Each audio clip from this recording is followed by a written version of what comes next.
días. Ya me presenté. Quisiera darle las gracias por la asistencia y pedirle un minuto y después un rato más largo de atención. Darle las gracias a Iguay por recibirnos en su casa, su nueva casa, desde diciembre del pasado. Así es. Muy bonita tendencia, así que espero que esta colaboración sea fructífera y podamos expandirla. A nombre de la FIUC quería darle las gracias por la asistencia y sin más presentar a nuestro charlista, dueño de casa, líder de inteligencia artificial aquí en Iguay, Patricio Cofré, colega ingeniero, igual que todos ustedes, de la generación 99. Así que muchas gracias, Patricio, y bienvenido. Muy bien, muchas gracias. Bien, eso, bueno, gracias a todos por estar acá, por motivarse por este tema, por venir a nuestra casa. Ahí, como decían, estamos desde diciembre del pasado, estábamos en México, en Alonso Córdoba, Iguay. Así que nada, súper contentos de estar acá y contentos también de ver, digamos, aquí a varias generaciones juntas de ingenieros y que nos volvemos a convocar, digamos, en torno al conocimiento, en torno a la tecnología, en torno a avances que están ocurriendo y yo creo que son muy grandes. Y eso, y bueno, y agradecer también a todos los voluntarios que hacen que la fundación siga con movimiento, así que también muchas gracias. Bien, el tema que quiero tratar hoy es, por supuesto, inteligencia artificial y quiero pasar un poco por dos grandes preguntas. La primera es ¿qué es? Ya creo que no está de más hacer un barrido histórico de cómo fuimos llegando a las maravillas que estamos viendo hoy, ¿cierto? Haber puesto un poco la inteligencia en inorgánico, la inteligencia puesta en objetos, ¿cierto? Y cuál es el impacto, ¿cierto?, que se puede esperar para el trabajo, ¿cierto? Por supuesto, ahí tenemos un gran tema no resuelto, y cómo se ve la empresa del futuro. ¿Cuáles son las nuevas empresas que se van a empezar a gestar? ¿Cómo se ven? ¿Cómo lucen? ¿Qué características tienen? ¿Cierto? ¿Cuáles son sus dinámicas? ¿Ya? Eso. Entonces, bueno, yo lidero los servicios de inteligencia artificial de Iguay para Latinoamérica, así que mi trabajo es estar con empresas. Estar con empresas, entender sus dolores, entender sus niveles de adopción, apoyarlos un poco en ir avanzando en ese camino, ¿cierto? Y me he mantenido también ahí cerca de la universidad en docencia. Y hace poquito se me ocurrió partir un podcast, así que aprovecho ahí de difundirlo un poquito. Esa es mi nueva aventura. ¿Ya? Después yo nos voy a pasar todo esto. Eso, entonces, digamos, ¿cómo quiero estructurar esto? Primero, contarles un relato de la historia, ¿ya? De cómo se fue dando, cómo de a poquito, y quizás sin darnos cuenta, se empieza a construir la inteligencia artificial, ¿ya? Desde las primeras instancias de captura de datos hasta las instancias más sofisticadas de análisis del dato, ¿ya? Después, octubre del 2022 nos explotó la cabeza, ¿cierto?, con la inteligencia artificial generativa. Cuando sale ChatGPT, además del acierto, de la forma de hacerlo, de entregarlo de forma gratuita en nuestro lenguaje, entregarlo a través de una comunicación por lenguaje natural, ¿cierto?, fue el punto de partida de IAs capaces de crear, IAs que están generando, no solo clasificando, no solo discriminando, no solo calculando, sino que siendo capaces de desplegar instancias de lo que queramos, vídeo, audio, texto, narrativa, etc. ¿Ya? La tercera pregunta es ¿por qué nos cuesta capturar su valor? ¿Cierto? Y por un lado vemos un tremendo desarrollo, un tremendo avance en cosas maravillosas, pero poco nos está quedando. Y eso es parte de una discusión relevante e importante de entender. De ¿por qué no estamos siendo capaces de capturar este valor que promete la IA? Capturamos solo parcialmente, capturamos solamente una primera capa muy superficial del valor de la IA. ¿Ya? Y quiero cerrar con el concepto de la inteligencia artificial responsable, que es una de las herencias, digamos, que tenemos que hacernos cargo en la IA y de los posibles futuros de la IA. Y ahí la idea es que debatamos un poco del futuro del trabajo y el futuro de la empresa. Muy bien, entonces el primer concepto que quizás vale la pena repasar es esto que probablemente han escuchado de una cuarta revolución industrial. y esto podría parecerse una cuarta revolución industrial. Y esto no lo sabemos. Esto, digamos, el tiempo, la historia, y quizás algunas décadas después algunos historiadores nos dirán si fue o no fue, y ya la arrogancia máxima es decir que el 2015, digamos, es un número que está tirado ahí muy tentativamente. Y ya sabremos si lo fue. Pero, ¿qué es lo que nos hace pensar? ¿Qué es lo que nos convence de que esto sí podría tener el tamaño de una revolución industrial? Y es que guarda mucha relación y tiene varios elementos comunes con las revoluciones industriales anteriores. Y si partimos con la primera, digamos, en la cual el ser humano domestica una técnica, el ser humano domestica una fuerza más grande que nosotros mismos, y que fue la fuerza del vapor. Y el ser humano, cuando domestica el vapor y aprende a producirlo, almacenarlo, comprimirlo, liberarlo, digamos, todo el desarrollo tecnológico y metodológico para poder domesticar esta fuerza, lo que permite, además de un aumento de la productividad brutal, ¿cierto? Porque por primera vez la civilización fue capaz de mover cosas más lejos que las que podíamos mover cosas más pesadas que las que podíamos mover. Y con eso, digamos, yo trato de pensar en el vértigo que da el sentido, el hombre de esta época, al verse frente a una máquina capaz de hacerlo lograr no un 10% más, no un 15% más, sino que 10 veces más. Y probablemente parado en esa situación, digamos, estos primeros industriales que fueron capaces de ver esto, quizás tenían el encargo de construir este edificio y un palacio, digamos, y él decía, mira, esto yo creo que en 2 generaciones te lo saco. Y de pronto cuando ve que es capaz de domesticar el vapor y tiene 2 penes, dice, sí, que quizás yo mismo te lo termino en 10 años. Eso es tiempo.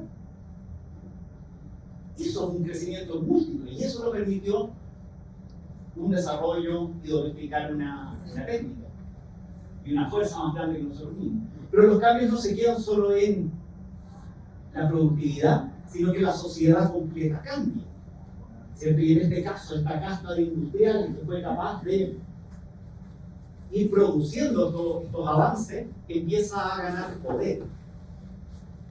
Y es un poder que empieza a hacerle un poco el contrapeso a todos los poderes heredados, al príncipe, a los reyes, a los condes, a los duques, etc. Y la sociedad cambia, digamos, a la invitación para bien. Luego pasamos a una segunda revolución industrial, y es cuando el ser humano domestica la electricidad. ¿Cierto? Y una vez que domesticamos la electricidad, cambia todo. Y, digamos, y todas las máquinas de vapor, de pronto las empezamos a cambiar por máquinas eléctricas. ¿Cierto? Y la máquina eléctrica tenía la virtud de que la energía podía ser consumida en un lugar distinto al que era producida, ¿cierto? Y después además nos empezamos a dar cuenta que podíamos tener máquinas más pequeñas y tal que podíamos reensamblar, digamos, la antigua fábrica, digamos, se basaba en un eje y en ese eje conectábamos todas nuestras máquinas para martillar, atornillar, etc. Y de pronto nos damos cuenta que la fábrica se puede volver a diseñar. Y así nace el proceso de producción en serie, ¿cierto? Y cuando ocurre la producción en serie, ¿qué es lo que ocurre? Todo el costo de producir bienes baja. ¿Cierto? Y un vehículo, que hasta en esta época todavía un vehículo era una artesanía que tú comprabas y que solo podía comprar quizá el tope de la pirámide social, era capaz de comprar una artesanía que era un vehículo. De pronto el vehículo se hace un bien masivo, un bien accesible, y por supuesto la sociedad es más próspera en la medida que tenemos acceso a bienes de forma más económica, y eso lo produjo en gran medida la electricidad. Entonces el ser humano vuelve a domesticar una fuerza más grande que nosotros mismos y trae un tremendo aumento de la productividad. En múltiplo, ¿cierto? No incremental, sino que en múltiplo. Y la sociedad cambia, por supuesto que sí, ¿cierto? Una vez que empezamos a concentrar la producción, ¿cierto? También concentramos la población, creamos las metrópolis, para bien y para mal, pero el mundo cambia, el mundo se ve distinto, socialmente se ve distinto. El poder se redistribuye también.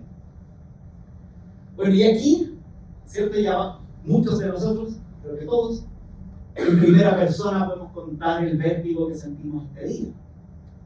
Cuando llegó el primer computador a tu casa, a tu empresa, a tu escuela, ¿cierto? Vértigo. Primera vez que podíamos ver, ¿cierto? Que un fierro plástico podía ejecutar tareas. Y además de la sorpresa de darse cuenta que el plástico y el fierro y el metal ejecutaban una tarea, además de irme a dormir, digamos, volver y darme cuenta que la tarea estaba hecha, a mí lo más sorprendente fue razonar, y si pongo 3, 4, 5, 6, 7, 8 de estas en paralelo, tengo un 8 por de productividad, y sí. Entonces, solo con más fierro, con más material, con más plástico y con más metal, yo podía multiplicar mi productividad. Y eso es asombroso la tremenda capacidad que nos dio la computación. Ahora la computación, tremendamente asombrosa, y es capaz de ejecutar repetitivamente e incansablemente todo aquello que yo le puedo instruir, ¿cierto? A través de código yo soy capaz de hablarle a esta instancia, y esta instancia es capaz de ejecutar repetitivamente, digamos, y rigurosamente todas las instrucciones que se hayan dado. Pero el techo, que nos parecía, wow, esto en realidad lo transforma todo, y en efecto lo transformó todo, pero lo que no veíamos todavía es que el techo no estaba tan lejos. Y el techo es que la computación va a ser capaz de resolver todo aquello que yo pueda transmitir, todo aquello que yo explícitamente pueda explicar. Entonces el techo esto va a ser capaz de automatizar y hacer en inorgánico todo aquello que yo sé hacer. Y lo que sabemos hacer es un subconjunto chiquito de los verdaderos problemas que tenemos. O sea, la mayoría de los verdaderos problemas son los que no sabemos resolver. Y ahí es donde se empieza a abrir esta cuarta rama.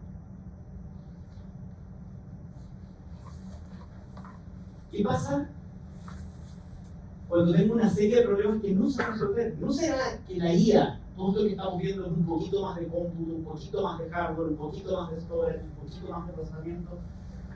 ¿No es esto una tercera revolución .1? Y hay un elemento esencial que lo cambia todo, y es que la IA por primera vez nos va a permitir resolver problemas que no sabemos resolver. ¿Por qué? Porque la instrucción deja de ser explícita. Deja de ser explícita las instrucciones de cada una de las condiciones que tiene que cumplir, y pasa a ser implícita. Yo empiezo a instruir estas máquinas implícitamente a través de ejemplos. Y lo que va a empezar a pasar es que yo voy a poner premisas y voy a poner consecuencias, voy a poner antecedentes y voy a poner desenlaces.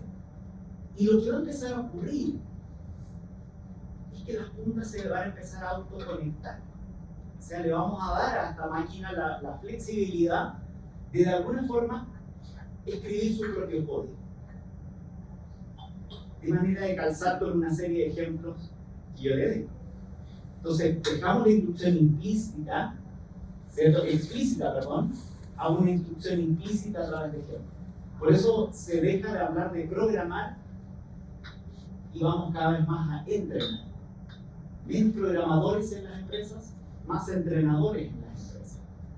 Y eso es algo que se está viendo con mucha velocidad. Ahora, ¿qué pasa con una máquina que se autoescribe? ¿Qué pasa con una máquina que, le doy ejemplo, y de alguna forma escribió sus condiciones? Escribió su GIF, escribió su while, escribió todo su código hasta que conectó las neuronas, ¿cierto? Y una cierta entrada es capaz de inferir qué ocurre al otro lado, ¿cierto? ¿Qué pasa cuando una máquina se autoescribe, a diferencia de las máquinas que explícitamente escribían? O sea, uno, es que nos va a permitir resolver lo que no sabemos resolver: cáncer, hambre, etcétera, grandes problemas. Vamos a poder empezar a abordarlo, y ahí está empezando a ocurrir. Y la segunda consecuencia es que eventualmente una máquina que se autoescribe eventualmente va a pasar por encima de algún principio, algún valor humano. Porque la máquina hambrientamente va a ir a buscar minimizar error, va a buscar hacer calzadas puntas, pero sin mediar, digamos, ningún compromiso ético, sin ningún compromiso político, sin ningún compromiso de ningún tipo, ¿cierto? No hay hormonas acá involucradas, ¿cierto? Entonces, dos grandes implicancias. Uno, resolver lo que no sabemos resolver. Y dos, que eventualmente estas máquinas autoescritas, digamos, podrían pasar por encima de principios valores. Y ahí ya no corre la posibilidad de decir ¿quién escribió esta regla xenófoba en mi scoring de crédito? ¿Quién escribió esta regla machista en mi scoring de crédito? Quiero la cabeza del programador que hizo esto. No, jefe, no existe tal cosa. No existe tal programador. Fue el descenso del gradiente. Y eso es lo que nos ocurre. Entonces, una historia rápida de esto, digamos, y desde cuando estamos recolectando data, ¿cierto? Y desde los inicios de la computación, ¿cierto? Nos obsesionamos por digitalizar tanto como sea posible todos nuestros sistemas, ¿cierto? Entonces, todas nuestras funciones. Entonces, la función de marketing, la función de cuentas por pagar, ¿cierto? ¿Qué hicimos? Nos embarcamos en los proyectos de ERP, CRM, y quizás es falso decir que teníamos un fin analítico. La verdad, queríamos que la empresa opere bien, que se cobre todo lo que haya que cobrar, que se ejecute todo lo que hay que ejecutar, etc. Queríamos exhaustividad, queríamos una operación ordenada, ¿cierto? Y eso nos heredó, digamos, al menos una traza, un rastro digital de todas las operaciones. Pero incluso en los pocos casos, digamos, que podían decir que hicieron un 360 y que vieron toda la organización y eliminaron todos los papeles y todas las planillas, incluso, digamos, aquellos que lo lograron se digitalizaron a sí mismas, es decir, lograron digitalizar a un gran stakeholder, ¿cierto? Que es tu operación misma, ¿cierto? Pero todavía teníamos todo un mundo por descubrir en términos del cliente, de la opinión pública, del regulador, de la competencia, los proveedores, etc. ¿Cierto? Un poco corte. Entonces, la web justo coincide con que la web se convierte en esa plaza pública, el lugar donde ocurre todo, ¿cierto? Donde es como pararse en la plaza y escuchar qué está pasando, los precios, las tendencias, etc. Entonces, la web 2.0 y 2.0 en particular, la primera web fue esta web que las empresas hablaban, ¿cierto? Pero la web 2 mucho más entretenida porque es la web donde escuchamos que hay comentarios, etc. Entonces la web 2.0 nos dio visibilidad de todo el resto de los stakeholders, clientes, proveedores, opinión pública, reguladores, etc. ¿Cierto? A través de distintas instancias. Y actualmente estamos en lo que se llama la era del Big Data. ¿Y qué es Big Data? Es data, un montón de data. Pero es esa data sucia y totalmente desestructurada, digamos, es una data muy incómoda, ¿cierto? Que no es la que tú querrías usar para ir a pasar la auditoría o ir a pagar tus impuestos, ¿cierto? ¿Qué es Big Data? Es lo que está capturando estas cosas. Te aseguro que este device está capturando sonidos, temperaturas, etc. Y tiene un montón de data totalmente sucia, desestructurada y que ni se nos ocurre para qué puede servir. Ese router está mirando si lo están pescando, si están videando, todo está pasando por ese router. Seguro que ahí hay Big Data súper valiosa. Ahí atrás me están grabando. Se va a mantener 2 horas de grabación de todo lo que ocurrió acá, de que levantó la mano, los que salían al café, de si yo me moví mucho un poco. Está todo ahí grabado a 4K por 2 horas, va a haber una grabación. ¿Qué es eso? Eso es Big Data. ¿Cierto? No es algo que vas a usar para pagar tus impuestos, ¿cierto? Pero hay en toda esa data hay una riqueza fenomenal. Y si no, es cosa de ver a los maestros del Big Data. Netflix, Spotify, Booking. ¿Por qué nos encantan esas aplicaciones? Son maestros del Big Data. Son capaces de cambiar tu experiencia en función de si te quedaba poca batería o te quedaba mucha. Son capaces de cambiar esa experiencia si es que estabas con headphones o si estabas con 4G o con Wi-Fi. Y la experiencia va a cambiar. Entonces, todas esas empresas, digamos, se han hecho súper expertas del Big Data, aprovechando esa riqueza de estas fuentes amorfas, pero que son tremendamente valiosas y han creado una economía en sí. Y todo esto ha estado de la mano, ¿cierto?, de lo que se llamó la ley de Moore. ¿Se acuerdan? La ley de Moore, de Gordon Moore, el fundador de Intel, que empieza a observar que cada 18 meses teníamos el doble capacidad mitad de precio, doble capacidad mitad de precio. Y se van a acordar de los modems, de las RAM, ¿cierto? Todos teníamos doble mitad, doble mitad, doble mitad. Y así, solamente en storage, ¿cierto? En los 80, un giga costaba $190.000, en los 99 $1,000, $15 en 2007 centavos en 2010, y hoy cualquier Dropbox, cualquier número está bajo el centavo del giga. ¿Ya? Entonces, esto en parte fue lo que ha ido aplanando la cancha para que países como Chile, países emergentes, en realidad podamos competir por ingenio y no por CAPEX. Competimos por OPEX y no por CAPEX, que era esta época en la que era muy difícil innovar. Entonces, por eso yo creo que tenemos notebooks y corner shops, etc. Y es porque, digamos, podemos empezar a competir por ingenio. Pero todo esto es puramente acumulaciones, llenar la mochila de un montón de data. Ahora, la data se hace interesante, la data se hace valiosa, o tú puedes ganar $1 con la data una vez que la analizas, ¿cierto? Y así como hablamos de 3 olas en la captura de datos, también hablamos de 3 olas en el análisis de datos. Y la primera ola, y se van a acordar de esto, fue la inteligencia de negocio, el business intelligence, ¿cierto? Y fue la primera vez en la cual, después de todo un día de operación, bajamos la cortina, tomamos aire. ¿Qué pasó? ¿Qué pasó en el día? ¿Qué vendí? ¿Qué producto circula? ¿Cuáles no circulan? ¿Qué clientes son leales? ¿Cuáles no son leales? Y todas las preguntas que se nos ocurrían, podíamos empezar a responderlas. No obstante, una historia un poco idealizada, quien pasó alguna vez por BI, supo que en realidad hacer análisis era tremendamente difícil. ¿Cierto? ¿Por qué? Porque usábamos grandes sistemas, digamos, que cada uno muy perfecto en sí mismo. Contabilidad contra el sistema alemán, porque los alemanes. Venta, los gringos son los mejores para vender. Contra el sistema gringo, tengo el mejor sistema de venta. Y el recurso humano, el chileno, porque nuestra regulación es tan única, así que y 3 sistemas perfectos, la mezcla es súper imperfecta. Tratamos de conectar estas cosas y era una pesadilla, digamos, y era horrible, digamos, y el problema se hacía más grande. ¿Y qué hacíamos? Tapábamos el problema con más analistas. A ver si el problema se tapaba, por lo menos. Y cometíamos además la ridiculez de contratar analistas que lo que menos hacían era analizar. ¿Cierto? Un analista que lunes, martes, miércoles y jueves juntaba data, ordenaba data, masajeaba data, estandarizaba data, etc. Y el viernes, si tipo 1, te tiraba un reporte, suerte jefe, en el directorio, suerte, te tiraba algo con un contenido de análisis. Se gastó de lunes a jueves ordenando data y el viernes por la mañana alcanzó a hacer un gráfico. Eso es todo. Entonces, de eso aprendimos que era necesario una instancia de data analítica. Ya no es lo mismo la data transaccional que la data analítica, y ahí aparecen nombres como el data warehouse, el data lake, el data mesh, etc. Varios sinónimos que probablemente han escuchado.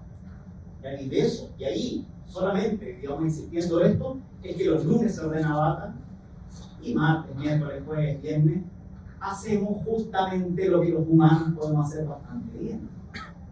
De conectar, de buscar hallazgos, a través de lo que veo llamarte, digamos, y motivarnos mutuamente, vernos a los ojos, enfatizar, etc. Ser humanos, digamos. Estuvimos por mucho tiempo subvencionando 4 días a la máquina, justamente donde somos menos competitivos. Ahí es donde las máquinas nos van a ayudar. ¿Cierto? Pero es el último punto, el punto que es más que implica enfatizar, que implica motivarnos, alinear propósitos. ¿Cierto? Todo eso surge del análisis. Y, entonces, muchas empresas que lograron esto, a partir de acá, fueron capaces de eliminar algunas preguntas de la organización. ¿Cuánto tiempo perdemos preguntándonos, ¿y ese número de dónde lo lograste? ¿O ese número cómo lo calculaste? si elimináramos solo esas dos preguntas y que no haya lugar a dudas, ¿de dónde lo sacaste? De los datahuertos. ¿Y cómo lo calculaste? Con el cálculo de los datahuertos. Y aunque esté mala, en algún punto se va a arreglar y vamos a eliminar esa pregunta. Y con eso vamos a ahorrar mucho tiempo. Y el viaje nos dejó un legado hermoso, y es dejar de ver tablas como esta. ¿Cuántas de estas vimos en nuestros cursos, en los primeros años de trabajo? Monocromática,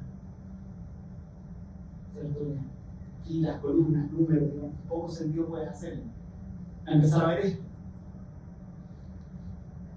De tener un aparato visual súper sofisticado, sensible a texturas, colores, a tamaños, volúmenes, etc. Y lo ofendíamos con el monocromático.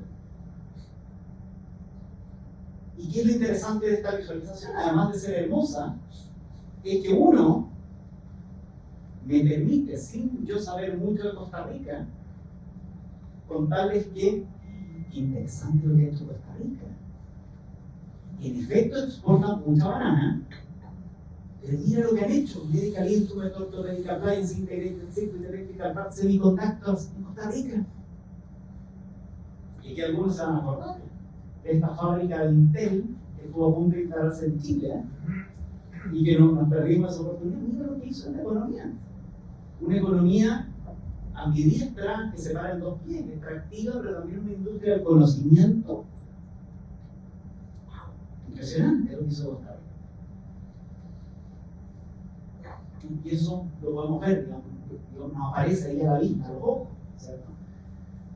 Pero lo que me parece más relevante aún, además de permitirme explicar la realidad de forma rápida, es que gráficos como este ayudan a algo más profundo, y es a romper ideas preconcebidas. Y en realidad lo de Costa Rica y la banana nunca fue una experiencia mía. Costa Rica y la banana no es algo que yo haya vivido, experienciado, o que yo me haya hecho eso. Es un prejuicio. Y un prejuicio que yo le escuchaba a mi abuelo, y se lo escuchaba a mi papá. Y que yo lo empezaba a transmitir, digamos, hasta que yo no tenía, digamos, una visión de esto, yo podía seguir transmitiendo ese prejuicio de Costa Rica y la banana. ¿Y esto por qué es relevante? Porque en toda nuestra organización está lleno de bananas, de cosas que no hemos experienciado, cosas que no hemos comprobado, que no hemos tenido una instancia como esta para poder mirarla, y la repetimos, y vamos heredando y vamos profundizando una idea preconcebida. Esto es una de las herencias bonitas del Business Intelligence.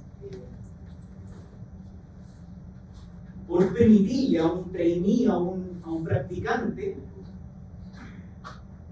que tenga la posibilidad de hacer estos gráficos y que nos desafíe.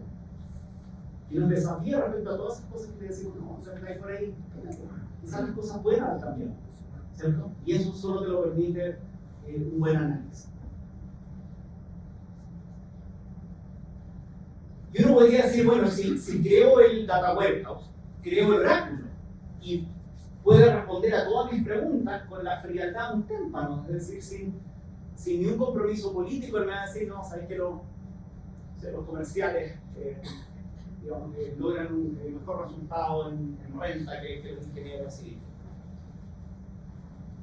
A él le da lo mismo, no se le mueve nada, digamos, ¿cómo le explico? Que es un análisis, que todavía no estoy seguro, pero no tiene un problema, tú le haces una pregunta y una respuesta. Los hombres o las mujeres, ¿cuáles son las mejores notas en los primeros años? Sin ningún problema te lo va a decir. Nos duela o no nos duela, digamos. Y esa es la gracia de témpano del cuerpo, te va a responder con la data solamente. Y nosotros podríamos decir, bueno, si tenemos el oráculo lo tenemos todo. O digamos, podemos abstraernos de todos nuestros prejuicios y todos nuestros sesgos. Y la verdad es que no. Todavía queda un sesgo muy grande, y es el sesgo de la pregunta. Eliminamos el sesgo de la respuesta. Pero ¿qué preguntas le voy a hacer a un oráculo? Y ahí se me van a notar todos mis sesgos también, se me van a volver a notar en las preguntas que hago. Oye, ¿quiénes cometen más crímenes? oye, ¿quién les va mejor o les va peor? Y yo voy a hacer preguntas solamente basado en mis experiencias y mis prejuicios. Entonces, ¿cómo nos abstraemos de hacer una buena pregunta? Bueno, no sé, morosos de crédito. Vamos a usar todos nuestros prejuicios para decir, no, si son los taxistas, no, si son los del norte, no, si son los inmigrantes. Vamos a usar todos nuestros prejuicios para tratar de hacer una pregunta. ¿Cómo me puedo hacer la mejor pregunta posible? ¿Ya? Y ahí es donde aparece esta segunda ola del análisis. Primera ola del Business Intelligence y la segunda fue la ciencia de datos. ¿Ya? Que es como el nombre final que tomó un montón de nombres que le pusimos en el camino, ¿cierto? Minería de datos y otros que le fuimos poniendo en el camino. Pero ciencia de datos, ¿de qué se trata? Es, bueno, en Business Intelligence yo hago una pregunta, yo parto una hipótesis y el oráculo me dice sí o no. ¿Era cierto o no era cierto? ¿Cierto? Entonces parto de una hipótesis y esto me va a decir, estos son los casos, acá sí, acá no. ¿Cierto? La ciencia de datos por primera vez nos va a permitir dar vuelta a esto. Y no es partir de una pregunta para llegar a una respuesta, es partir de respuestas para llegar a preguntas. ¿Y qué es lo que te entrega la ciencia de datos? Un patrón. Y un patrón es una pregunta. Es una buena pregunta que yo me debía haber hecho antes de darte el crédito. Y como usa la matemática y la estadística, va a tratar de ser la mejor pregunta posible. De todas las variables que tengo a disposición, la mejor pregunta que te debiste haber hecho y que hubiese identificado muy bien a los morosos era esta. Y no te la hiciste. ¿Por qué? Porque te hiciste las preguntas que te hacían sentido, las que hacían sentido con tu ego. ¿Cierto? Entonces, un buen proceso de ciencia de datos es el que te va a permitir abstraerte incluso de tu sesgo de la respuesta, pero también de tu sesgo de la pregunta. Y así, eventualmente vamos a llegar a los buenos algoritmos de scoring. De riesgo, de fraude, de ciberseguridad, lo que sea. Vamos a partir, todo proyecto de ciencia de datos, tú no partes entrevistando a los usuarios, bueno, ¿cuál es tu heurística? ¿Cuál es tu mejor hipótesis? Un proyecto de ciencia de datos parte diciendo, dame 2 años de morosos, dame 2 años de default, dame 2 años de fraude, ¿cierto? Parto de casos y desde los casos, desde las respuestas, llego a cuál hubiese sido esa buena pregunta. Entonces, segunda ola del análisis, la ciencia de datos. Y así llegamos a la tercera ola del análisis, que es la inteligencia artificial. ¿Y cómo llegamos a esto? Y digamos, si vemos un poco la historia de la misma inteligencia artificial, por supuesto la inteligencia artificial es un campo filosófico porque se escribió y se empezó a escribir antes que el computador, no un campo tecnológico propiamente tal, ¿cierto? Y ya Asimov, ¿cierto? En los 50 escribía cuentos de esto. ¿Qué pasaría el día que el cajón esté aprendiendo? ¿Qué pasaría el día que el cajón razone, que el cajón decida? Él se puso en todos sus casos, escribió las leyes de la robótica. Alan Turing, ¿cierto? El código Enigma, ¿te acuerdas? ¿Cierto? No tenía computador, él termina armando una cosa mecánica para tratar de desencriptar los mensajes de los nazis. Es precomputacional, ¿cierto? Y ya nos poníamos en el caso de que qué pasa el día que la materia inorgánica sea capaz de pensar. Y en el 97 ocurrió un hito esencial y fue la primera máquina, la primera aplicación, el primer software que nadie lo escribió. En el 97 resolvimos por primera vez un desafío, un problema, sin que nadie escribiese su código. Fue la primera. Y ese problema fue la transcripción de la voz. ¿Por qué? Porque la transcripción de la voz es inefable, es súper imposible de escribir una A o la consonante de una A. ¿Cómo escribes la letra A y la A después concatenada con otras palabras? Un problema que se intenta igual que el rostro. Entonces, ¿cómo describes un rostro lo suficientemente bien como para escribir una máquina de tercera revolución industrial?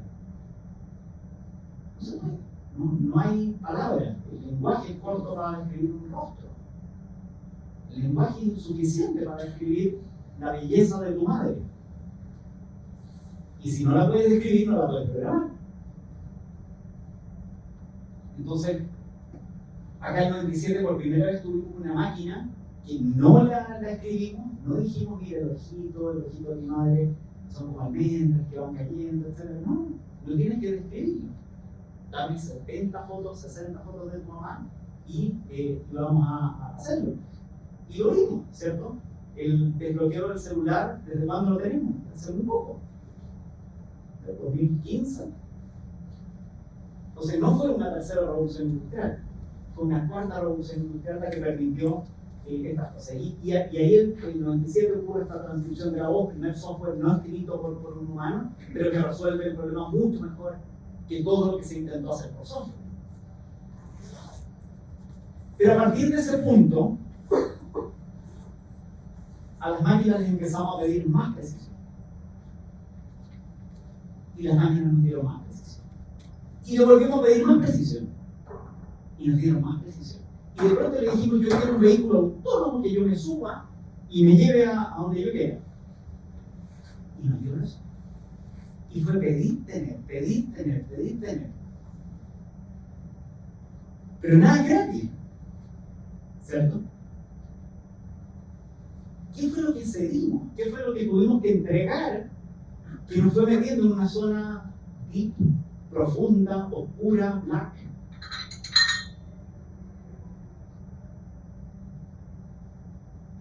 Teníamos. Pero hubo un momento en que hicimos un pacto con el diablo que nos permitió empezar a tener toda la precisión que teníamos. Y lo que cedimos fue la explicabilidad. En algún punto, quizás sin darnos cuenta, empezamos a permitir que estas máquinas fueran cada vez más inexplicables, más intrazables. Cuando hacíamos una regresión lineal, tú más o menos podías ver la importancia de cada uno de los parámetros, intuir, digamos, si era cíclico o contracíclico, si el parámetro te daba negativo. Tú tenías una intuición de lo que estaba pasando. Pero de pronto la regresión se hace más compleja al punto que dejamos de entenderla. ¿Sí? Una pregunta súper corta. Cuando pones Deep Learning, técnica de aprendizaje automático, las redes neuronales, ¿usted tiene entendido eso ya como está incluido en Machine Learning? El Machine Learning todavía puede ser bastante superficial. Puede ser, digamos, todavía está en el límite de lo que todavía somos capaces de entender. Y cuando se hace deep, porque el Machine Learning viene primero y después viene el Deep Learning, cuando es profundo ya tiene una cantidad de capas abstractas, tan abstractas, que ya permite toda noción de lo que está ocurriendo. En la siguiente tengo una lámina donde más o menos se logra ver. ¿Ya? Pero primero viene el Machine Learning y después viene el Deep Learning. Cuando ya hacemos esta entrega total, de decir, cedo la explicabilidad, te la concedo, se la entregas al diablo y el diablo te devuelve accuracy. Y una accuracy tal, tú te atreves a operarte un riñón con una máquina guiada por inteligencia artificial, o te atreves a subirte a un Tesla autónomo, ¿cierto? Que te va a llevar a casa. Y bueno, y después aparece un poco el generative AI. Ya entonces, tercera ola del análisis, el momento en el cual, con tal de ganar mucha precisión, estamos dispuestos a ceder explicabilidad. Ahora, ¿esto es para todo? No es para todo. Y esto es súper importante, entender de que la aparición de la IA no eclipsa al Data Science y el Data Science no eclipsa al BI. Y no es que se acaba el BI y se acaba el Data Science porque apareció la inteligencia artificial. Tal como en los datos, la aparición del Big Data y la web 2.0 no quita la necesidad de tener un ERP. Por favor, no voten los ERPs. Necesitamos seguir pagando impuestos, necesitamos seguir conservando esa tasa, ¿cierto? Pero aquí vamos a empezar a identificar situaciones. Hay momentos en los cuales, digamos, si el celular, yo quiero que me desbloquee, yo no me voy a poner a mirar a decir, ¿por qué me desbloqueaste? Yo quiero aquí hay ciertas tareas en las cuales yo quiero precisión a como lugar. No quiero una explicación. Pero hay tantos otros escenarios en los cuales quiero una explicación, incluso me merezco una explicación. Cuando una pyme le rechaza un crédito, entonces a pyme se merece una explicación. entender qué puede hacer, cómo puede hacer para prepararse, para en 3 meses más volver a presentarse ese médico, ¿cierto? O si un juez te quita a tu hijo, ¿cierto? Un juez no va a decir, vaya tranquilo hermano, digamos, fue la ira más profunda la que te quitó a tu hijo, la más negra de todas. Tú quieres una explicación y te mereces una explicación. Entonces, para eso, la ciencia de datos, por supuesto, que nos va a dar la gran gracia de la ciencia de datos, que son patrones legibles, escritos en nuestros términos. Un patrón de ciencia de datos dice algo así como: si vive a menos de 50, a menos de 5 kilómetros de su universidad y tiene un entorno libre, papá de profesional, etc., va a tener buenos resultados. Ese es el tipo de patrones que aparecen de la ciencia de datos, ¿cierto? Son explicables, son entendibles, te permiten aprender del proceso. Cuando el patrón te dice que cierta variable tiene una implicancia, tú puedes trabajar sobre esa implicancia, ¿cierto? Modificas el proceso, etc., ¿cierto? Y el BI, por supuesto, que lo vamos a seguir necesitando porque es el espacio en el cual nosotros podemos resolver nuestras dudas, nuestras hipótesis, pueden tener una respuesta. Entonces, de nuevo, quédense en la imagen de que una tercera ola no se come a los anteriores, van a haber escenarios en los cuales quiero precisionar como el lugar, estoy dispuesto a no tener una explicación, y van a haber escenarios donde la explicación es más importante incluso que la precisión. Bien, ¿y qué ocurre bajo el capó de la red neuronal, ¿cierto? Y nos vamos a acordar de la regresión lineal, ¿cierto? Y en la regresión tenemos todas las X, ¿cierto? Y las X, digamos, tienen algún impacto en la Y, ¿cierto? Variables independientes, ¿cierto? Cómo se combinan de tal manera de predecir la dependencia, ¿cierto? Las X prediciendo a las Y, y hasta acá, digamos, estamos en un escenario en el cual, que además tiene un resultado único y óptimo, ¿cierto? Y vamos a tener, digamos, por primera, o sea, vamos a tener la capacidad de explicar un fenómeno, ¿cierto? Y vamos además a entender muy bien la forma en que se hizo y la importancia de cada variable. Pero el gran salto que ocurrió fue el momento en el cual se le permitió a la matemática, se le permitió, ¿cierto?, a este objeto, crear una abstracción intermedia. Crear que él la cree. Porque acá, digamos, quienes estuvimos un poco en esto, tratábamos siempre de mejorar los algoritmos creando variables sintéticas. ¿Se acuerdan? Y poníamos probar, puede ser la reacción de módulo, agregando acá el logaritmo de la variable. Y aquí voy a hacer un ratio, pero este ratio es mío. De hecho, yo vendía de esto. Lo vendía, lo facturaba, cobraba. Hasta que en algún punto los científicos permitieron, digamos, se le permitió al algoritmo crear una abstracción. Y él mismo la creaba. Entonces él empezó a crear estos ratios, estos cálculos intermedios adimensionales, donde las unidades no calzaban, esto es como tu edad, elevado a la talla del zapato, dividido en el radio del cráneo, cualquier cosa, digamos, cosas que ni las unidades calzaban, pero que ocurre que eran muy funcionales para predecir con más accuracy el resultado. ¿Cierto? Entonces creamos cosas abstractas, o la máquina autocreó cálculos abstractos con los cuales después era más fácil llegar a la predicción de lo que quería. Pero lo loco, y aquí fue el momento en que fuimos progresivamente metiéndonos en la zona oscura, gris, profunda, negra, etc., fue el momento en que a la abstracción le permitiste crear la abstracción. Y a la abstracción de la abstracción le permitiste crear una abstracción. Y ahí es donde se llama profundo. Y viene de la cantidad de capas ocultas. De abstracciones creando abstracciones. Y eso es muy loco. Eso fue muy loco, medio inesperado, de que al darle más capas, esto iba a ser capaz de llegar a las precisiones de... Acá cuando hacíamos un algoritmo de scoring, 80% saltábamos una pata. Si yo podía asignar créditos por un 80%, era un golazo. Un golazo, porque competíamos contra el caro sello. Pero cuando acá empezamos a ver 95, 97%, wow. De verdad era impresionante lo que esto permite, ¿no? ¿Y qué está pasando dentro de una red neuronal? Ahí este es un ejemplo sencillo en el cual acá voy a ponerme a escribir números manuscritos, ¿cierto? Y aquí voy a Voy a tratar, y acá en este último vector voy a decir qué número de amplitud era, si la 1, el 2, el 3, 4, el 5. Y entre medio ustedes van a ver en vivo qué está pasando en estas capas internas. Entonces ahí está el 0, ¿cierto? Entonces atrás tengo el 0 o el 2, ¿cierto? Y el 2 termina mapeando al segundo vector, el 3.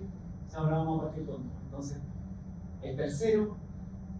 Fíjense como la primera capa es como media ruidosa, como se mueve. La segunda capa es un poco más suave. Entonces se mueve un poco más lenta. Cuando estoy viendo el 5 al principio pensaba que era un 6, pero hasta que pones la rayita, es el 6. El 7 lo cachó al tiro, o sea, desde la primera traza ya cachaba. El 8 también pasa por un 6 de pronto, ¿cierto? Entonces, ¿qué es lo que pasa? Hay un espacio, hay una representación en el cual todos los unos se parecen. Y el 1 escribimos el 1 con rayita abajo, otro lo hacemos más redondito, uno lo hace más puntúo, uno hace solo una raya abajo. Pero en la primera capa todos los unos se ven distintos, pero en la segunda se empiezan a ver un poquito más similares. Y en la tercera hay una representación abstracta del 1 en el cual ya todos los unos son parecidos. Eso es un poco lo que está pasando dentro de la red neuronal. Y el 1, en idioma de segunda capa de la red neuronal se llama luz, sombra, sombra, sombra, luz, sombra, sombra, luz, luz, sombra, luz, sombra, sombra, sombra, sombra, sombra. ¿Qué es eso? Un idioma invertido en el cual luz, sombra, sombra, sombra, sombra, luz es el 1, sombra, luz, sombra, sombra es el 2, y así. ¿Y qué es lo que conecta esto? Son puras sumas y multiplicaciones, son puras multiplicaciones de matrices. Y por eso hoy NVIDIA vale tanto, porque es la máquina que mejor multiplica matrices, ¿cierto? Entonces fuimos logrando progresivamente en la red neuronal, ¿cierto? Llegando a alguna representación de una realidad, si el perro, el gato, un récord laboral, no lo es, en alguna capa de la red neuronal ya empieza a quedar, todas las situaciones se empiezan a aparecer, todos los camiones mineros se empiezan a aparecer, todos los rostros de Paco se empiezan a aparecer, incluso el de la mañana se trasnochaba y la cosa de noche igual. Y entonces, ¿por qué es tan importante la inteligencia artificial? Porque nos va a permitir hacernos cargo de los problemas inefables, los problemas que ni siquiera somos capaces de describir, ¿cierto? Y si no lo describimos, no había una chance, y ahora recién lo entendemos de que la programación lo resolviera. Porque con Felipe se acuerdan, tratamos de programar la identificación de rostro. Intentamos por muchas décadas tratar de hacer identificación de rostro por software, por tercera revolución industrial. Y tratamos de medir el largo de la comisura, la distancia entre los ojos, el radio de la pupila, y tratamos. Pero es tontera. Y ahora lo entendemos, no es que nos faltó tiempo, no es que nos faltaron líneas de código, es que nunca íbamos a ser capaces de describir un rostro, de describir una belleza, ¿cierto? Pero solamente en la medida que ponía fotos y el resultado y permitía la autoescritura, ¿cierto? Con suficiente data, es que este problema se pudo resolver. Entonces todo lo inefable, todo lo indescriptible es el campo de la inteligencia artificial, ¿ya? Incluso en aquellos lugares en los cuales nos falta todavía la ciencia. Todavía no ocurren los Nobel para descubrir un cáncer, el Alzheimer, etc. Vamos a poder incluso hacernos cargo de eso. Y está ocurriendo, eso es lo más fenomenal. Entonces, y eso, entonces, la identificación de objetos o de personas en fotos y videos es inefable. ¿Cierto? Es indescriptible y por lo tanto no íbamos a poder con la tercera, si podemos con la cuarta. Recomendar un producto. También, ¿cómo lo hace un buen vendedor? ¿Cómo tiene el brillo de los ojos? ¿Cómo entiende si vas a comprar o no? Es inefable. Ni él lo puede escribir.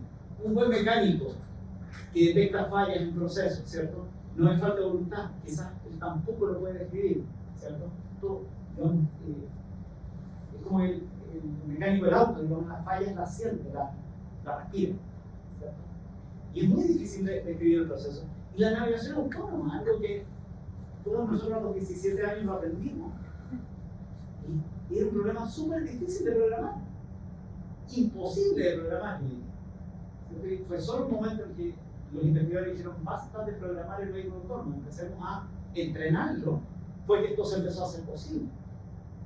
¿Cierto? Y ahí está, un vehículo autónomo. Solo para explicarle el número, esto fue lo que pasó en el reconocimiento de objetos en fotos y videos, ¿cierto? Y esta es la conferencia en la que se juntan los investigadores todos los años en alguna isla a comparar sus algoritmos, ¿cierto? Y en el 2010-2011 el nivel de error era 28%. Y llevan pegado ahí varios años. 28%. 1 de 4 se equivocan. Que quizás no está mal, pero yo no voy a operar con esta máquina. Pero fíjate cuando le pusieron 8 capas ocultas, ¡pah! 12%. Cuando le pusieron 22 capas ocultas, ¡pah! 6%. Cuando le pusieron 200 capas ocultas, 3% de error. ¿Y por qué es tan relevante este 3? Porque el humano en el mismo dataset se equivocó un 5. Por fatiga, por perros que parecen muffin, autos que parecen pick-up, camionetas, etc. Entonces, asombroso, digamos, en caídas puntuales se puede lograr capacidades sobrehumanas, ¿cierto? En la medida que damos el salto a la cuarta revolución. Y todo esto no es solo la base de un salto productivo, es también la base de una tremenda y creciente tensión geopolítica. Y hay un momento del tiempo, del año 2016, que ya muchos autores le llaman un Sputnik. ¿Y por qué le llaman un Sputnik? ¿Ya? Porque tal como en la carrera espacial, ¿cierto? Que la carrera espacial la parte perdiendo Estados Unidos, ¿cierto? La parte ganando Rusia, cuando ponen el Sputnik en órbita, ¿cierto? Bueno, y fue eso, digamos, ahora con tiempo y con perspectiva, se entiende que fue el Sputnik el que gatilló en Estados Unidos esa envidia de la mala tan grande que se empiezan a gastar el 4% del PIB en poner un ser humano en la luna antes del 70, ¿cierto? Y luego era el 69 más bueno, ¿cierto? Bueno, se cree que el Sputnik de la era moderna ya ocurrió y fue este día. Fue el día en que AlphaGo, de la empresa DeepMind, una empresa de Occidente, con base en Londres, va a Corea a ganarle de local 4-1 a Roger Federer del Go. El Go, un juego de tablero de 40x40, creo que. O sea, tiene la cantidad de combinaciones brutal, es tantas veces más complejo que el ajedrez, con tantas más posibilidades que el ajedrez. Un juego que milenario, que se juega solamente en Oriente, y es una empresa occidental a ganarte en tu deporte 4-1 de local, en casa, 4-1, y te ganan tipos sin tradición de Go, sino que con puro dominio de las máquinas.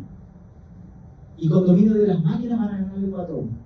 Bueno, se estima, y hay hartas evidencias, de que fue este día, el día que China se pone la meta de ganar la carrera de la IA a como de lugar.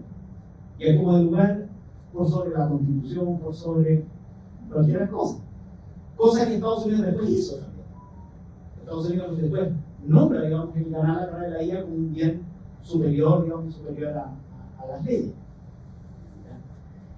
Entonces, bueno, este es un hecho súper esencial, está súper bien relatado en varios documentales. Hay uno que se llama AlphaGo Movie, se lo recomiendo. Hay otro que se llama Thinking Game, que es como la evolución de este, muy bueno.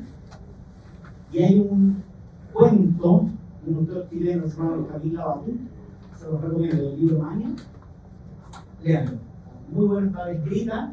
Una jugada, en la jugada 37 de este partido, que le llaman la jugada divina. No hay que decirlo como de la Universidad Católica, pero se le llama una jugada divina.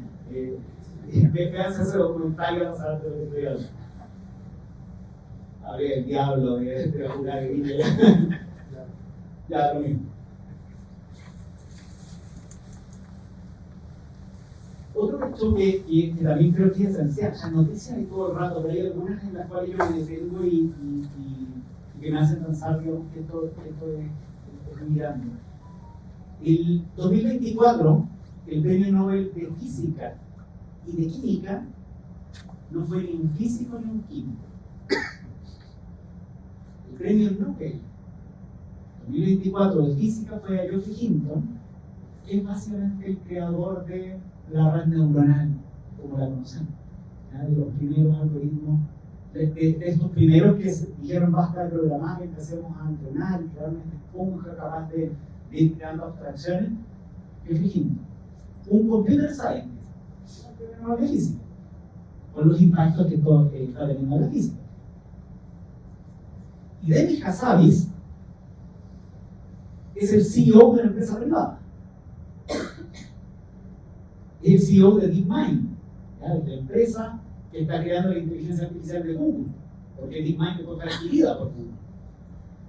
El CEO de una empresa privada es el Premio Nobel de Química. ¿Y por qué Premio Nobel de Química? Bueno, el mismo algoritmo del AlphaGo, ¿cierto? Lo adaptaron, lo evolucionaron para resolver un problema químico que era el desdoblamiento de las proteínas. Y un poco tratar de estimar la forma que va a tomar una proteína cuando ensamblas aminoácidos. Y ocurre que esa geometría de la molécula es súper relevante porque es básicamente el principio con el cual se crean medicamentos. Entonces el COVID, ¿se acuerdan que el COVID tenía como unos tentáculos? ¿Cierto? Lo que se necesitaba era alguna proteína que sea capaz de agarrar el tentáculo, hacer una llave y quebrarlo. Es una cosa bien mecánica. Predecir eso, la forma de una proteína era súper complejo. Incluso el mismo lo relata. La estadística dice que descubrir una geometría tomaba un PhD. Entonces, si tú decidías hacer un PhD, tu aporte a la ciencia iba a ser una. Este las resolvió todas. Las resolvió todas. Las resueltas todas y además lo puso en open source. O sea, el pharma es una industria que se está hiper revolucionando con hallazgos. Y llegamos al 2022, octubre del 2022, y todos nos vamos a acordar de ese momento, el día que apareció el ChatGPT. Y fue muy loco, y digamos, ¿cuáles fueron los precedentes? Y un poco antes de ChatGPT empezamos a ganar la intuición de que, parece que estas IAs también pueden ser creativas, también pueden dibujarse. ¿Y qué es lo que se hizo? Se tomó una red neuronal de estas que eran capaces de clasificar perros, gatos, animales, etc. Y de pronto a esa red, que son puros pesos, puros numeritos, puros multiplicación de vectores. De hecho, ese es algo también importante. Fíjense que la red neuronal no tiene un sistema de archivos, no tiene memoria fotográfica, no tiene storage, son puros pesos. Entonces cuando alguien dice, me robaron mis documentos, o la IA se va a quedar con mis documentos, la IA tiene cómo. Ella no memoriza pixel por pixel, no memoriza, no tiene, digamos, una memoria resistente. Lo único que ciertas experiencias le van dejando en su peso ciertos decimales, ciertas finezas que se ajustan. Entonces, ¿qué es lo que tú puedes perder? Bueno, de pronto, por supuesto, dentro de esas conexiones puede quedar un insight, ¿cierto? Algún insight de algo que leyó, pero nunca va a aparecer como tu PDF, al menos, digamos, en la red neuronal misma. En el sistema que lo engloba probablemente sí. ¿Ya? Pero bueno, estas redes son solamente pesos, y en algún punto se le dijo a esta red que sabía identificar perros, gatos, palacios y aves, le pusimos una foto de las nubes, algo que él no conocía.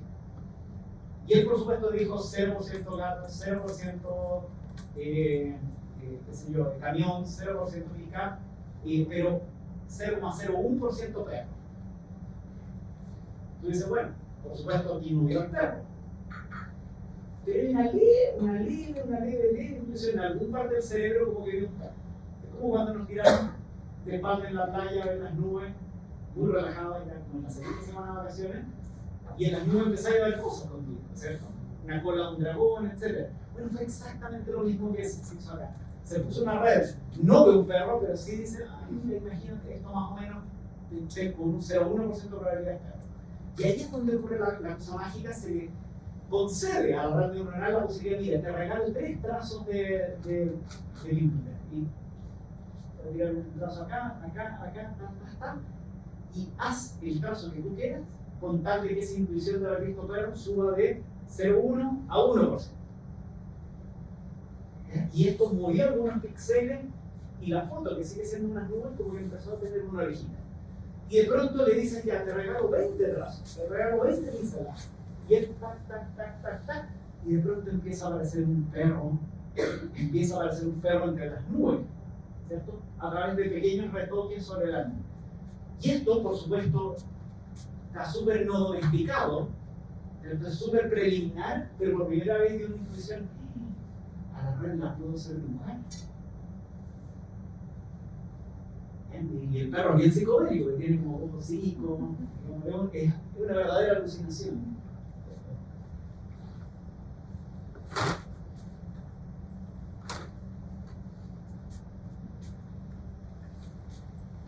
Y así, por ejemplo, esta imagen del pasaje Mata 30, quizás.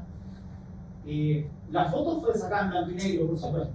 Pero yo puedo tener una red, ¿cierto?, con muchas fotos a color y pasarlas a blanco y negro y tratar de enseñarle a colorizar, ¿cierto? El tema es que, qué sé yo, ese vestido, digamos, pudo haber sido púrpura, pudo haber sido verde, pudo haber sido rojo, ¿cierto? Y todos mapean como ese mismo gris, ¿cierto? Pero dentro del aprendizaje él empezó a notar que los rostros muy probablemente van a estar en cierto rango de colores, etc. Entonces, ¿esta reconstrucción es correcta, es perfecta? No sabemos. Y ya no lo podemos saber, digamos, no queda nadie que haya estado ese día acá, como para decirme, ¿cierto? Pero el resultado es armónico, hace sentido, se ve bien. Entonces, esa fuerza no domesticada de la slide anterior, de pronto podemos ver alguna fuerza domesticada. Y aquí es donde empezamos a ganar intuición. Acá, digamos que hemos generado la capacidad de crear, la capacidad de producir escena. Y de pronto empezamos a ver esto en todos los ámbitos, ¿cierto? Lo vimos en texto, ¿cierto? Oye, creamos un eslogan para mi nueva heladería, sentimos sonrisas en cada puntera. Hermosa, hermosa. Además, esto es el test de Turing, ¿se acuerdan? El test de Turing, que si hablaba con una máquina y ya no podía identificar si fue humano o máquina. Está el test de Turing. Puede tener una conversación en la cual ya no puede identificar si es humano o máquina. Incluso yo creo que está súper superado el test de Turing porque ya las respuestas son sobrehumanas. Son súper creativas, son súper ingeniosas. Un primer ámbito que está súper revolucionado es la creación de código, ¿cierto? Y fíjense que los códigos creamos por montones, y lo que hacíamos código tarde, mal y nunca documentábamos, ¿cierto? Y de mala gana. Cuando hoy en realidad lo que están diciendo es documenta, tú documenta, y cuando termines de documentar no hay que hacer nada. Ya se rompe lo hace. El código lo escribe. Eso es lo que estamos haciendo hoy. Estamos instruyendo a través de especificaciones, de documentación, y el código, la máquina dice, esa es la parte fácil, esa déjame a mí. La máquina te va a hacer el código, que de paso lo va a hacer más limpio, más seguro, más escalable, etc. Al punto que probablemente estamos caminando un momento en el cual se considera antiético escribir código. Demasiado inseguro, hay demasiado en juego. Los humanos no escriben código. Ese, digamos, es un espacio en el cual la posibilidad de poner mirando, etc. Un sillón en forma de palta, porque me gusta eso. Porque yo estoy seguro que en el Data Center había un montón de sillones y había un montón de paltas. Estoy seguro que no existía el sillón palta. O sea, la única forma de dibujar un sillón palta es imaginarlo, es crearlo, ¿no? Y fíjate cómo mezcla los dos conceptos y crea el sillón palta. O describir una escena, ¿cierto? Una vista de dron que va cruzando la bahía y las olas chocan contra las rocas. ¿Qué es lo que me llama la atención de esto? Uno que es súper consistente, el faro está donde está, qué sé yo, pero da la impresión de que conociera la física, da la impresión que conociera la mecánica de los sólidos, la dinámica de los fluidos, Coriolis, como que lo supieras, lo sabe. No tengo ni idea, pero produce eso, produce cosas donde la gravedad apunta para abajo, donde el Coriolis hace que el bate gire a la derecha. No lo hace. ¿será que en algún punto de la red neuronal, porque ya estamos en los billones y trillones de parámetros, ¿será que en alguna esquinita está el eje igual a mejorar? ¿Estará creándose un modelo del mundo? Y esa es una pregunta que se está haciendo mucho hoy en ciencias. ¿Los modelos crean un modelo del mundo? ¿Modelaron el mundo para poder hacer estas ideas? Todavía no hay una respuesta muy clara, pero hay intuiciones de que sí crean un modelo del mundo. Por supuesto no va a ser tan hermoso como es igual a mejorar. Van a ser pesos, digamos, y luces de sombra, ¿cierto? Pero probablemente está que la punta para abajo. Voy a saltar algunas láminas. ¿Por qué nos cuesta capturar su alma? Y acá quiero responder un poco a esta pregunta. Y este es un marco, digamos, que propone Gardner y habla de 3 niveles de adopción de AI, ¿ya? Donde hay un nivel de adopción que está muy a la mano. Y es el nivel que requiere muy poco conocimiento, costo, complejidad, y es básicamente ir a la tienda a comprar una licencia de Copilot, de Gemini, de lo que sea, ¿ya? Y eso está muy bueno, porque en realidad el costo de acceder a eso está muy a la mano. No obstante, por maravillosas y mágicas que parezcan las respuestas, el techo de valor está muy cerca. ¿Y por qué el techo está muy cerca? Porque aun cuando súper aceleres tu proceso, estás haciendo exactamente lo mismo que haces todos los días. Te despiertas en la mañana, lees los correos, forwardeas algunos, a mediodía escribes un memo, en la noche analizas un reporte y haces un informe al final del día. Estás haciendo exactamente tu mismo día un poco más rápido. Y hay mediciones súper precisas de esto, se estima más o menos en 3-4 horas de ahorro a la semana. Si tú compras una licencia de Copilot, te vas a producir a esa persona 3-4 horas. Que está muy bueno, y que por supuesto hace el business case de la licencia, pero no es lo que nos prometieron de la IA, no es lo que figura el cáncer, etc. Entonces, un poco nos podemos ir acercando a eso. Y ahí lo que Gardner muestra es que hay que dejar esa mentalidad de hacer lo mismo con menos a tener una mentalidad de hacer más con lo mismo. ¿Ya? Y acá el aumento de complejidad y costo pasa por meterse en los procesos. ¿Ya? Y hay que tener, y por eso el pasar acá es un problema de liderazgo, es un problema de coraje, de voluntad, de tener el arrojo de ir a tocar un proceso que probablemente funcione. Pero fue escrito en los 90. O sea, el proceso parte por mandar tu monopolio a la casa, sacarte una firma, volver, esperar que sesione el comité de crédito para ver si te lo dan o no. Una startup repensó eso totalmente, con la capacidad de la IA. Y te bombardea con la cara, te registra, te escorea con un montón de señales sui generis, que no son las que usa un banco, y ya te está asignando el crédito. Y probablemente con menos que un banco. Entonces, cuando se repiensa el proceso, pero esto requiere mucha valentía para una empresa tradicional, a tocar el proceso, ahí es donde se va a excavar el motor, ¿ya? Y en la medida que se empiece a ejecutar progresivamente esto, de tener experiencias de reescritura de procesos, reescritura, eventualmente te lo vas a cuestionar. Te vas a cuestionar el modelo de negocio, te vas a cuestionar el negocio en sí mismo, y probablemente hay que pivotear estrategia, hay que pivotear negocio, etc. Y hay buenos casos de empresas que se están transformando, cambiando a ser parte de la nueva economía, menos extractivo, más industria de conocimiento, y eso se está empezando a ver. ¿Ya? Eso. Me quedan varias slides más, pero yo creo que vamos a tener que pasar a las preguntas. ¿Ya? Así que eso, hagamos un espacio de discusión a ver si sacamos buenas preguntas en este rato. Yo los ayudo con el micrófono. Preguntas, dudas, incertidumbre, reflexiones nomás. Digan su nombre, por favor, y generación. Para saber si hay alguna correlación con la pregunta y la ¿Necesario de verdad? Del 88 a la escuela. ¿Tu nombre? Luis Kreiter, ahora también en la escuela. Nos conocemos con más de 12 años. Si quería preguntar por un mensaje, por una decisión de una compañía de los malls, decía, oye, la decisión al final está tomando tecnología que no es más lógica, pero el lineamiento tecnológico. Entonces, me vino a la mente inmediatamente cómo encaja esto que está demostrando, porque es muy cultural y muy, como decís tú, de desafío, desde el management, de decir, mira, vamos para allá, este proceso vamos a mejorarlo, etc.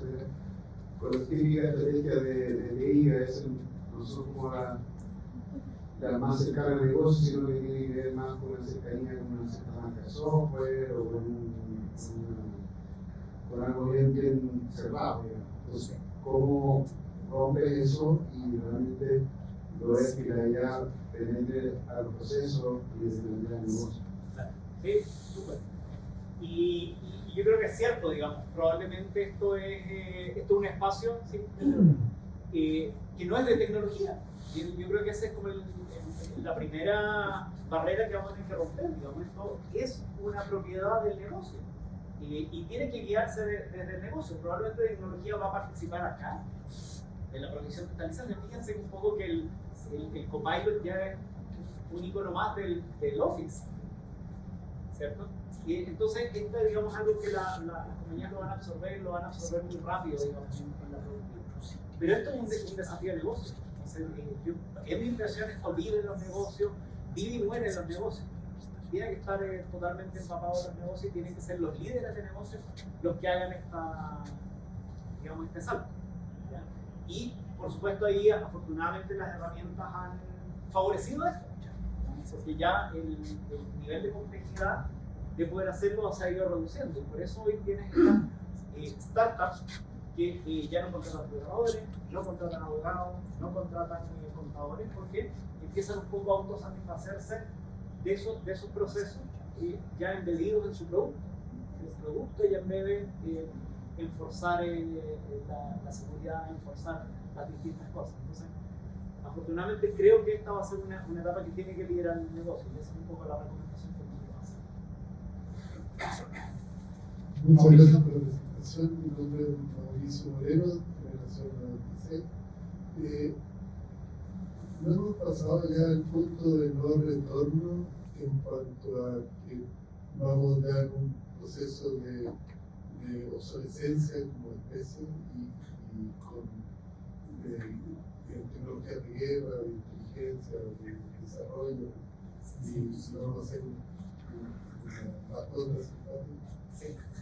Sí, pues y ese es uno de los escenarios posibles de evolución de la IA, digamos, y quizás el humano tampoco fue, digamos, nosotros también somos parte de una evolución, ¿cierto? Y hubo una rana que se atrevió a salir del charco, tuvo el valor, el arroz, pues todo lo que hablamos, de salir, fue una tremenda valiente, tuvo hijos y de ahí descendemos. Le debemos mucho a esa rana, no le mucho, ni siquiera la tratamos muy bien, ¿cierto?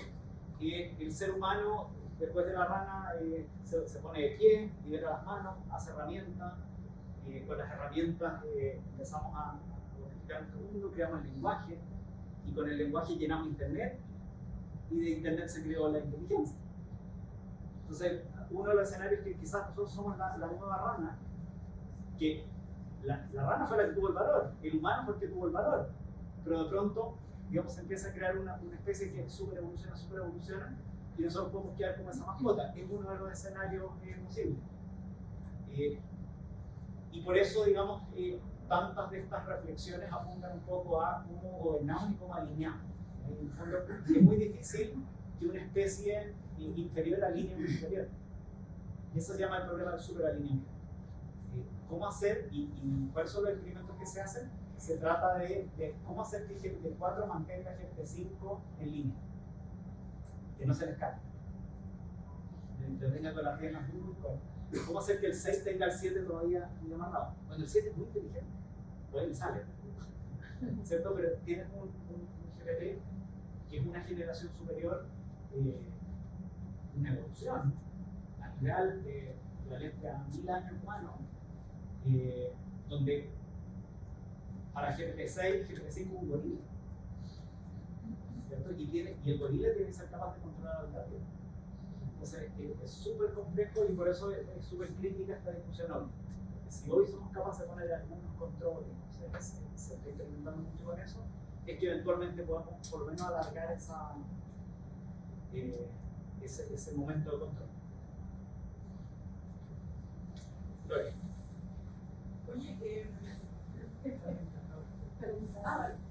Oye, tú hablas mucho de liderazgo de las organizaciones, son los que van a llevar a la revolución, a la transformación. Yo quería preguntarte un poco más abajo, ¿qué pasa con el resto? ¿Cómo termina eso? ¿Cómo alineamos también al resto de la organización? Para no ver más de la creación del tema. Y webinar que la semana pasada con la otra persona hablaba de peligro, pero una visión un poquito más negativa, diciendo que esto va a cambiar el futuro de los jóvenes. Todos los que estén estudiando hoy día, muchas de esas profesiones ya no van a seguir el futuro. ¿Cómo lo ves tú también? ¿Y cómo la ingeniería ahora? Porque las generaciones que vienen pueden estar preparadas para eso. Sí, absolutamente. Sí, a ver, yo soy un optimista empedernido y fanático y acérrimo, me reconozco así. El líder tiene el desafío de modificar la empresa actual, ¿cierto? Pero yo creo que hay un tremendo espacio para los jóvenes de ser capaces de crear a velocidades distintas a las que nosotros tuvimos. Yo partí mi empresa en su momento y por supuesto tuve que contratar programadores, por supuesto tuve que contratar abogados, por supuesto tuve que contratar digamos, todo lo necesario. Y hoy creo que hay un espacio súper fértil para muchos no programadores empezar a producir objetos digitales, ¿cierto? A muchos, digamos, que, no sé, que quieren construir una empresa liviana, poder hacerlo, digamos, y poder mantener. El gran problema del management es que tú tienes que tratar de mantener un alineamiento de una visión en una organización que crece, y se hace compleja, ¿cierto? Ahora está estos equipos, piensen que Anthropic va a salir a la bolsa probablemente esta semana con una valorización de $1 trillón. Es una cosa inédita, son 2.000 empleados. 2.000 empleados. Como igual Chile. Bueno, $1 trillón. Y entonces es brutal la cantidad de valor que se puede crear y capturar, ¿cierto? A partir de la visión de personas muy destacadas y capaces de tener mucha visión. Porque cuando tú tienes una visión completa es que una horda de agentes te sirve. Si tú no tienes visión, puedo tener una horda de agentes, pero van a estar jugando ajedrez todo el día. Digamos, entonces yo creo que es un buen momento para el emprendimiento. Creo que además va a ser un poco necesario, porque para mí una de las consecuencias que va a tener esto es que va a empezar a haber transientemente menos empleo. Y menos empleo no por ímpetu emprendedor, es por necesidad para producir más emprendimiento. Por necesidad de subsistencia. Entonces, creo que para mí hoy la recomendación es empaparse harto de esto y empezar a experimentar qué significa crear una empresa tú solo o con solo un poquito. Una empresa muy liviana, de mucha visión y que usan todos los agentes a tu favor. Entonces, esa es mi vuelta de la moneda, es un súper buen momento para crear. Que cada uno de nosotros cree. Hola, soy Lorena de la generación 98. Una pregunta como desde EY, ustedes que son consultores, me imagino que ya están asesorando a grandes corporativos. Yo trabajé en varios corporativos y me cuesta un poco imaginar cómo hacer este cambio con la inteligencia artificial. Desde los directores, que son grandes, importantes, no sé qué, después los administrativos, después la chorrera de gente abajo. ¿Cómo lo han hecho ustedes en este momento para implementar inteligencia artificial? Me imagino que es un cambio de cultura importante dentro de un corporativo. ¿Cómo te imaginas tú en 5 años más cómo va a ser la diferencia de trabajo y de toma de decisiones en un gran corporativo versus, o sea, de ahora versus 5 años más? Sí, ahí yo creo que este cuadro resume bastante bien lo que hoy se está haciendo en las empresas. ¿Ya? Y yo creo que hoy la mayoría está en la discusión si es Claude, si es ChatGPT, están, digamos, todavía muy metidos en este mundo y algunos dicen, no, yo ya la pité, es Claude más no sé qué cosa. Es lo mismo, digamos, como sea, digamos, no reconocen que hay un techo y muchos también me llaman desilusionados. Oye, y esto de la IA, mira, no. Pero claro, no tengas una expectativa real, por lo que tú has puesto, este es el techo que vas a lograr. Entonces, ¿qué es lo que la invitación es a que proceso por proceso vayan desacoplándolo de la operación normal, saca un proceso y empieza a reescribir este proceso. Y reescríbelo de tal manera que no solo lo reescribas con las herramientas de la época, sino que quede en una lógica de automejora. Porque hoy, digamos, cuando tú haces una aplicación de esta era, no solo terminas en, acá está entregado el software, es un software que va a analizar sus logs, va a analizar sus errores, va a analizar el feedback de los usuarios, va a escribir historias de usuarios, va a hacer pull request, va a desarrollar features y mejoras, y tú te vas a despertar otro día y no te das cuenta, y ya tu software tiene dos mejoras. Podrías ir separando el proceso que se automejoren solo, analizando sus caídas, sus errores, el usuario que el clip no le funcionó, todo eso está. Y eso, ¿qué es lo que hacemos hoy? Un humano nos mira, escribe una historia de usuario, se lo pasa a los programadores, hay un pull request, se integra el código y de pronto aparece el feature. Ese círculo puede empezar a poner solo. Entonces, ¿qué estamos haciendo? Sacando proceso por proceso, de a poquito, reescribiéndolo, y eventualmente eso te va a llevar a una nueva compañía. Esa es para mí la visión. Ahora, si quieren ir rápido, miren a las startups. Miren a las startups. Las startups no están migrando nada de un lado a otro, están creando los procesos nuevos. Y por eso me encanta ver cómo las fintech están sacando clientes y mercado a los bancos con patas.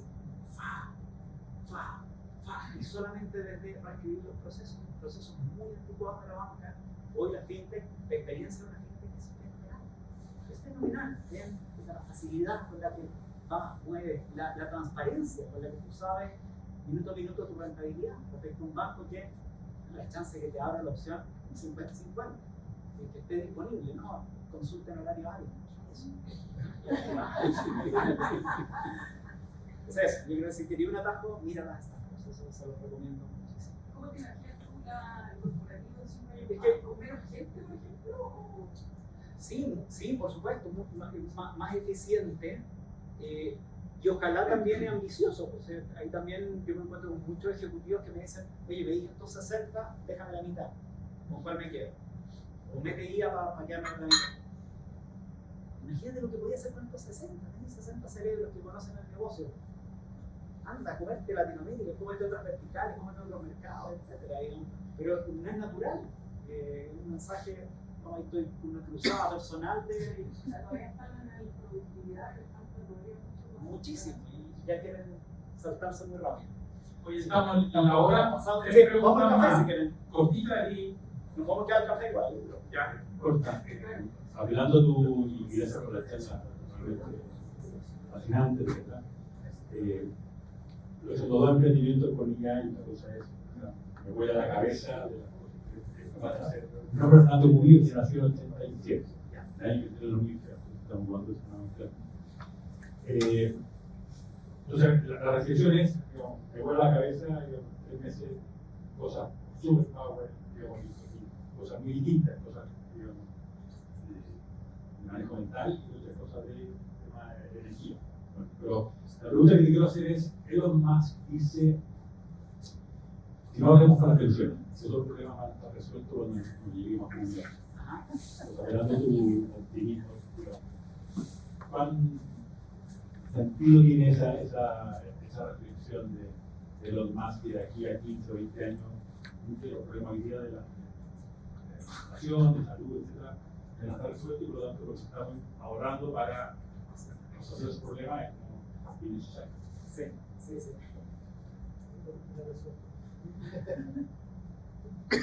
Sí, y mire, yo considero que no es real de que vamos a empezar a resolver los grandes problemas.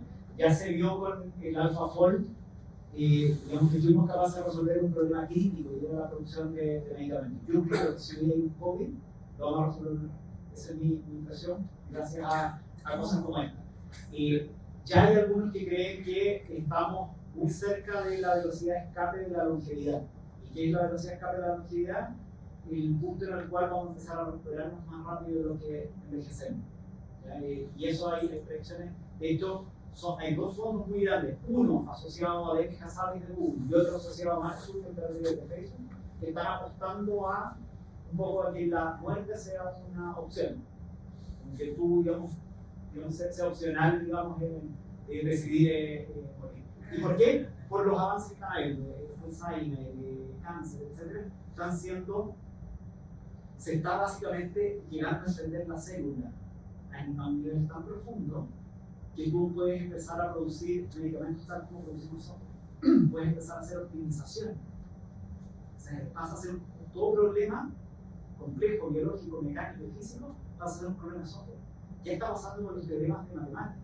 O sea, hay un gran repositorio de todos los teoremas no resueltos, se llama ERGOS, y ya están, todas las semanas saliendo noticias de teoremas resueltos. Y usando la misma matemática tradicional, no usando, se usa la red neuronal para dar con el hallazgo, pero te lo está demostrando en matemáticas formales.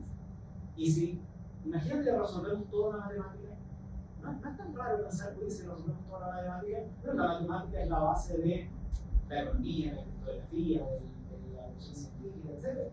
Entonces, si hay una función que ya se reemplazó, es la escritura de software. Y la siguiente va a ser de investigación. Si unificamos esas dos cosas, yo creo que ahí ya logramos la velocidad de escape en muchas cosas.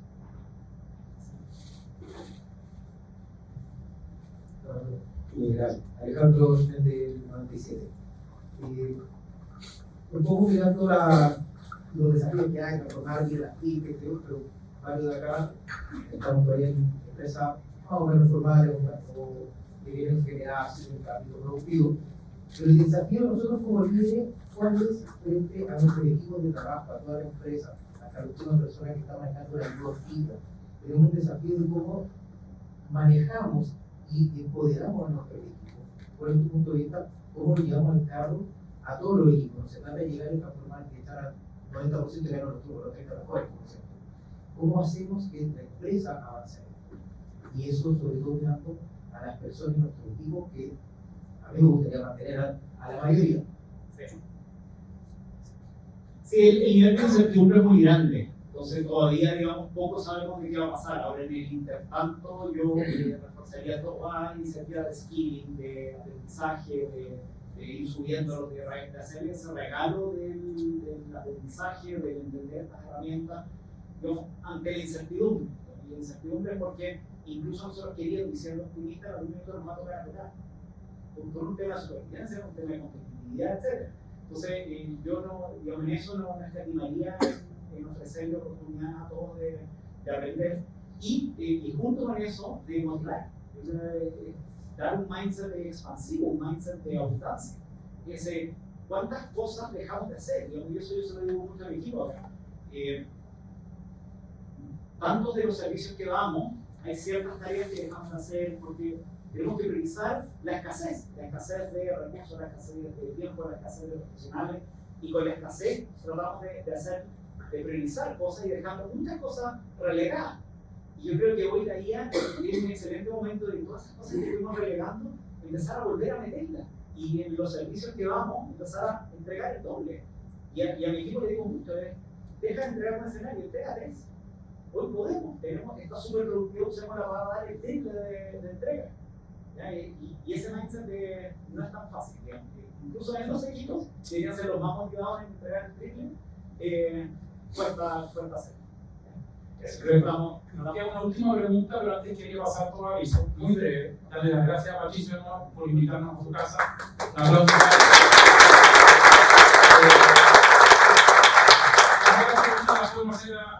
Para que terminemos de manera más individual, vamos a compartir un QR para que tengan la presentación. La presentación la vamos a poner en el sitio de la FIUC. Quiero invitarlos a participar de la FIUC, en una institución que sacamos a pulso, un grupo chico de gente. Tenemos un tremendo apoyo hoy día de la universidad, de la escuela. Estamos construyendo un edificio, un pequeño edificio en la Escuela de Ingeniería, en el patio de Mecánica, en el patio de la Virgen, que es nuestro proyecto más importante para estos 2 últimos años. Es un hub que estamos haciendo con la escuela y con el CAI, donde queremos hacer estas experiencias de comunicarnos y de relacionarnos, exalumnos, alumnos, escuela con el mundo de la industria. y queremos pedirle contarles de este proyecto y que nos ayuden a participar. También si tienen ideas de hacer charlas de este estilo, yo creo que esta historia, lo que nos ha contado Patricio, las reflexiones deberían continuar, digamos, que podemos montar el próximo año. Así que encantado de recibir ideas por parte de ustedes a través del sitio de la Fundación de Ingenieros. Nos quedamos con la última pregunta, que es la tuya, ¿no? Voy a estar resuelta. Pero una continuidad un poco de la que dice, que si bien hay una generación, hay una capa que hoy en día está quedando medio obsoleta, que se puede ver circular, ¿qué pasa con las que vienen? Hijos, gente que está estudiando, que va a estudiar en 5 años más, que decide estudiar.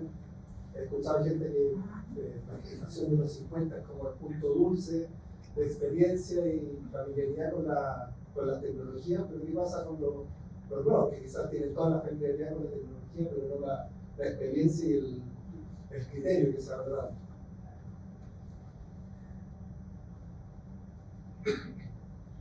Sí, sí, pues bueno, y todos los que somos papás vivimos un poco en esa pregunta. Y yo creo que la nivel de incertidumbre es gigante, digamos. Yo no sé si recomendar a mi hijo estudiar ingeniería, no sé si recomendar irlo a una universidad, la verdad no sé, que no, creo que tengo un poquito de tiempo, pero ciertamente es un mundo que va a cambiar mucho. O sea, puede que haya una desmonetización también, lo que decían por acá, de que ya el capital empezó a reemplazar el trabajo y ahora parece que la inteligencia la que reemplaza el capital y puede no ser necesario el capital. Entonces son escenarios bien extremos los posibles. Ahora, ¿qué es lo que yo creo? Hay muchas, o sea, las habilidades que a nosotros nos faltó, y sobre todo a nosotros ingenieros, yo creo que hay que mirar eso. Digamos que la habilidad empática, probablemente el futuro del trabajo, digamos, si las cosas salen bien, no vamos a necesitar trabajar.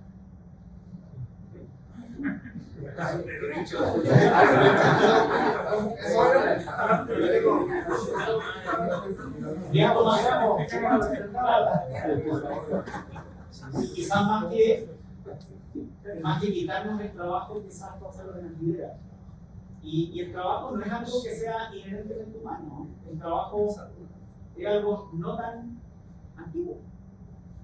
El ser humano, digamos, si ves sobre la historia, en realidad el 99% del tiempo no he estado trabajando. Hemos estado más en sociedad, en convivencia, en producir lo necesario.